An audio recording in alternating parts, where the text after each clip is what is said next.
One of the most thrilling matches of the 2025 Yonex Taipei Open was the semifinal men's singles match between Wang Tzuwei and Lo Qinyu. In the beginning of this match, Wang led by 7-0, but ended up losing the first game 21-18 and lost the second game 21-9. In this video, we want to highlight some of the key aspects within the match that ultimately decided the outcome. Slows down the pace. Watches the shuttle. If you've watched our video, The Curse of Chinese Taipei Men's Singles Badminton Players, you might remember that we said that many of the Chinese Taipei players lack the ability to effectively win off rallying and defense. What this means is that they have to play an all-out attacking style to win. This becomes a problem in the later rounds, when the court time ultimately takes a toll on their physicality. When a player becomes tired, they tend to make poor shot choices and make more unforced errors. And Wang is no exception to this.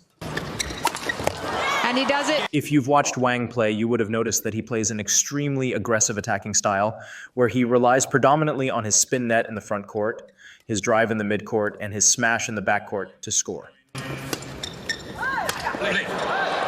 Mishit that. Yeah. Lo Qinyu won that in 3. And as you would have guessed, this play style depends heavily on your physicality. For Wang, it works very well. He is able to take players by surprise, as he did in the first half of the first game against Lo, and he gives players who rely more on their control less time to adjust and get comfortable to the court conditions. However, as his opponent becomes more adjusted to the court and Wang's fast playing style, then his game becomes much easier to deal with. And this is exactly what happened in this match, so let's take a look at Lo Qinyu's adjustments that allowed him to win this match. In this match, Wang opened up very quickly, creating a 7-0 point lead. And by the interval, it was an 11-4 lead for Wang, which is still a 7-point lead. That's why. Before the interval, Wang won off his smash and spin net 9 points out of the 11. That's about 81% of the points won off his smash and spin net. 11-9. Mishit that. So, it's only natural Lo Qinyu would make some adjustments to counter this. The first adjustment that Lo Qinyu had to make was to watch the net more. If you find that your opponent is always trying to play the spin net at the net, there are generally 2 options that you can take to counter this. The first option is to watch the net more. What this means is to stay up closer to the net when you play a shot to the net and have your focus on the net, preparing yourself to take the shot early.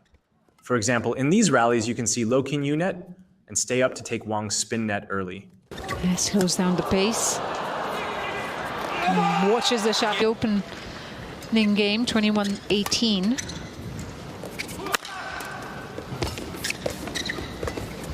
The second option is to prevent them from playing the spin net.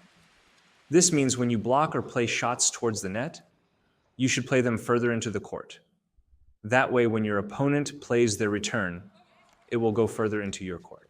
Here in this rally, we can see Lo Qinyu utilize this strategy as well, where he blocks further on defense. And because Wang does not want to give the attack, he blocks back further as well, and Lo plays a deception to win the point. The second adjustment that Lo made was in his defense. It is unrealistic to expect to prevent your opponent's attack entirely, especially someone at Wang's caliber of skill. So it is also important to adjust your defense if you're struggling to return their attack. Here's what Lo adjusted in his defense. Earlier in this video, we mentioned that in the midcourt, Wang would usually play the drive, especially after a smash follow-up. Lo Qinyu and his coach also noticed this pattern. So when the Chinese Taipei player would smash in the back, Lo Qinyu would stand further in the back and stay further in the back in preparation for Wang's drive. This allowed him to counterattack Wang's drive. Take these clips for example.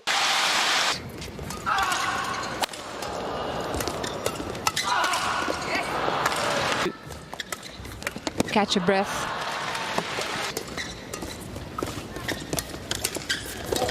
Oh, look at the quick reactions. And also very expressive. And wears her heart on her sleeve. Oh. From our perspective, Wang Tzuwei could have made 2 changes to his game to potentially win the match. The first was more fast to slow changes in the front court, especially after a smash follow-up.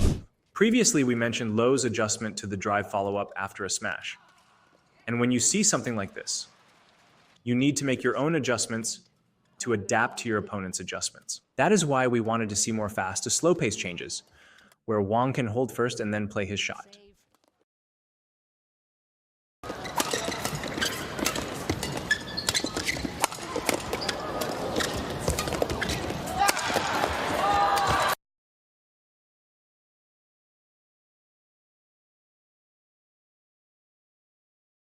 I saved again.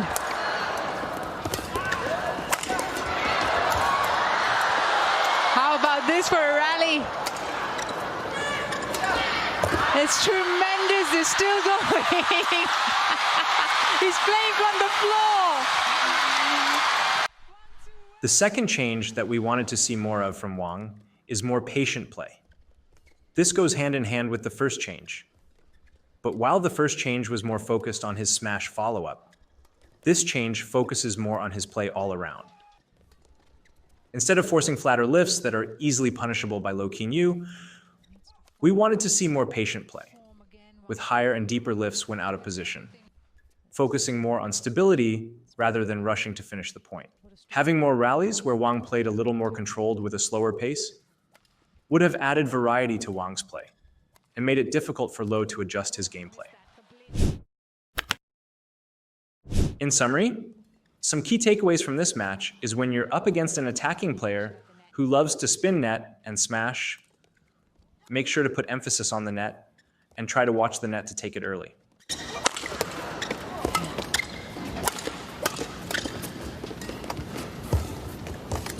Slows down the pace. And if you cannot prevent their attack, then prepare for defense by getting lower and standing further in the back if they have a powerful smash. That way you have more time to reach the shuttle and play a counter-attacking shot. Additionally, we should also learn to play with different styles in our games. If we sometimes rally and play a little slower, sometimes faster, and more aggressively, it will make it extremely difficult for our opponents to make adjustments. Because ultimately, Low King Yu pulled ahead by adjusting his game in retaliation to Wang's attacking playstyle, and Wang could not make his own adjustments to adapt to Low's game. If you guys like this video, make sure to like and subscribe. Let us know who you want to see an analysis of next. And as always, thanks for watching. 21-9.